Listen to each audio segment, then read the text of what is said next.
Hello at welcome back sa aking channel, Otis sa Manalo cute outfit sa naganap na parade sa Phuket, Thailand.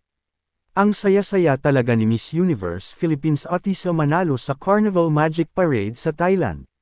Sa video, makikita kung gaano siya ka-energetic at ka-vibrant habang sumasayaw kasama ang mga netizens. Halatang enjoy siya sa bawat galaw at musika ng parade, kitang-kita sa kanyang ngiti at lively na mga kilos na pon ng sigla at tuwa. Ang kanyang outfit ay sobrang bagay sa kanya, makulay, masigla, at tumutugma sa kanyang energetic na personalidad. Habang sumasayaw siya, tila ba siya ang nagbibigay buhay sa buong parada.